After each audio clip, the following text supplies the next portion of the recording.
പറയുമ്പോൾ എല്ലാം പറയണമല്ലോ. ഇതിന്റെ പേര് രാജതന്ത്രം തേഞ്ഞ കഥയാണ്. സംഗതി ഈ കരോളിസ് കിങ്കിസിനെ കുറിച്ച് ഞാൻ എപ്പോഴും പറയായിരുന്നു.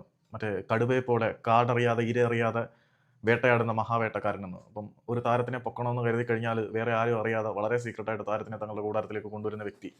പുള്ളി അങ്ങനെ കുറ്റം പറയാനൊന്നും പറ്റത്തില്ല. പുള്ളിയുടെ ഫോറിൻ സൈനിങ്ങുകളെല്ലാം വളരെ മികച്ചതായിരുന്നു. ഇപ്പം ആദ്യ സീസൺ തൊട്ട് ഇങ്ങോട്ടുള്ള എല്ലാ സൈനിങ്ങുകളും വളരെ മികച്ചതായിരുന്നു. ഫോറിൻ സൈനിങ്ങിന്റെ കാര്യത്തിൽ അദ്ദേഹം പ്രത്യേക പ്രശംസ അർഹിക്കുന്നുണ്ട്. ഈ സീസണിലെ എസ് ജിമിൻസിന്റെ സൈനിങ് തന്നെ എടുത്ത് നോക്കാം. ലീഗിലെ ഏറ്റവും മികച്ച ഗോൾ വേട്ടക്കാരിൽ ഒരാളാണ് അദ്ദേഹം. അതുകൊണ്ട് എസിന്റെ സൈനിങ് ഉൾപ്പെടെ കരോളിസ് കിങ്കിസിന്റെ സൈനിങ്ങൾ പിഴച്ചു എന്നൊന്നും പറയാൻ പറ്റുന്നില്ല. പക്ഷേ ഡൊമസ്റ്റിക് മാർക്കറ്റിലേക്ക് വരുമ്പോൾ അണ്ണൻ അട്ടർ ഫ്ലോപ്പാണ്. ഇനി ഞാൻ പറയാവുന്ന രാജതന്ത്രം എന്താണെന്ന് വെച്ച് കഴിഞ്ഞാൽ ക്യാഷ് ഉണ്ടാക്കുന്നുണ്ട് എന്ന കാര്യത്തിൽ യാതൊരു സംശയമില്ല. നമ്മുടെ ജീക്സൺ സിംഗ് തന്നെ റെക്കോർഡ് ട്രാൻസ്ഫർ ഫീസ് വാങ്ങിച്ച് ഈസ്റ്റ് ബംഗാളിലേക്ക് വിറ്റ സാഹചര്യത്തിൽ നല്ല ട്രാൻസ്ഫർ ഫീസും കാര്യങ്ങളൊക്കെ കിട്ടി. പക്ഷേ ആ കിട്ടിയ ട്രാൻസ്ഫർ ഫീസ് എഫക്റ്റീവായിട്ട് ഇവിടെ യൂട്ടിലൈസ് ചെയ്തോ എന്നുള്ള ചോദ്യം ഇവിടെ മുഴങ്ങി നിൽക്കുന്നുണ്ട്. പിന്നെ നല്ല പ്രധാനപ്പെട്ട ഒരു രാജതന്ത്രമായിരുന്നു wait and watch policy. Transfer window close ചെയ്യുന്നതിന് തൊട്ട് മുമ്പ് താരങ്ങളുടെ പ്രൈസ് ഡ്രോപ്പ് ആവുന്ന സാഹചര്യത്തിൽ താരങ്ങളെ സൈൻ ചെയ്ത് കുറഞ്ഞ വിലയ്ക്ക് താരങ്ങളെ കൊണ്ടുവരിക വളരെ നല്ല ഫിനാൻഷ്യൽ ഡീലാണത്. ഫൈനാൻഷ്യൽ ഡീൽ മികച്ചതാണ് എന്ന് കരുതിയിട്ട് അതുമൂലം ബ്ലാസ്റ്റേഴ്സിന് ഉണ്ടാകുന്ന പ്രശ്നങ്ങൾ എന്തൊക്കെയാണ് എന്ന് ഈ സീസൺ കൂടി തെളിയിച്ചിട്ടുണ്ട്. അത് നമ്മുടെ മിഖായൽ സ്റ്റെഹറെ അവസാന മീൻസ് പ്രസ് കോൺഫറൻസ് എന്ന് പറയാൻ പറ്റത്തില്ല, അവസാന സമയത്ത് എയർപോർട്ടിൽ വെച്ച് മാധ്യമങ്ങളെ അഭിമുഖീകരിച്ചപ്പോൾ വളരെ വ്യക്തമായിട്ട് പുള്ളി പറഞ്ഞിട്ടുണ്ട്. അപ്പോൾ ഹെസിസ് ജിമിനസിനെ കുറച്ച് നേരത്തെ കിട്ടിയിരുന്നെങ്കിൽ എന്തെങ്കിലുമൊക്കെ ചെയ്യാൻ പറ്റിയിരുന്നേനെ. അതായത് ട്രാൻസ്ഫർ വിൻഡോ ക്ലോസ് ചെയ്യുന്നവരെ കാത്തിരുന്നിട്ട് ഏതെങ്കിലും പ്ലെയറെ ഗ്രാബ് ചെയ്യുന്ന ഒരു പരിപാടി മൂലം സാമ്പത്തിക നഷ്ടം ഉണ്ടായെങ്കിൽ പോലും സാമ്പത്തിക നേട്ടം ഉണ്ടായെങ്കിൽ പോലും അതെല്ലാം വളരെ വലിയ നഷ്ടത്തിലേക്ക് കലാശിച്ചില്ല. ഇപ്പം ജീക്സണെ വിറ്റ കാശും ഇവിടെ ലാഭം പിടിച്ച കാശും എല്ലാം കൂടെ പോയിട്ടുണ്ട്.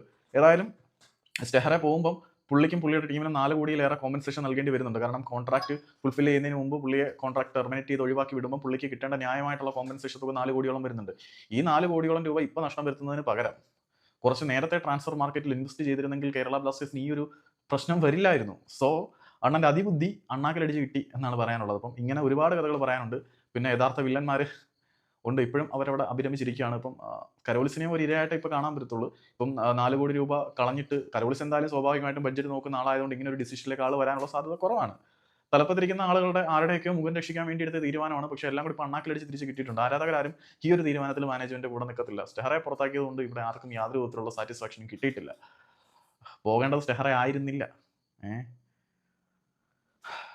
ചിക്കൻ മസാലയും ചിക്കനും വാങ്ങിച്ചു കൊടുത്തിട്ട് സാമ്പാർ കിട്ടിയില്ല എന്ന് പറയുന്നത്, അല്ലെങ്കിൽ സാമ്പാറിനുള്ള തോരപ്പരിപ്പും പച്ചക്കറിയൊക്കെ വാങ്ങിച്ചു കൊടുത്തിട്ട് കോഴിക്കറി കിട്ടിയില്ല എന്ന് പറയുന്നത് ഇത്തിരി ബുദ്ധിമുട്ടുള്ള കാര്യം തന്നെയാണ്. സോ കരോളിസിന്റെ ഈ ലാഭം അണ്ണന്റെ രാജതന്ത്രം വെയിറ്റ് ആൻഡ് വാച്ച് പോളിസിയും തിരിച്ചടിയായിട്ടുണ്ട്. രാജതന്ത്രങ്ങളെല്ലാം അണ്ണാക്കിലടിച്ച് കിട്ടി. രാജതന്ത്രം വഴി സ്വരുക്കൂട്ടി വെച്ച കാശും പോയി.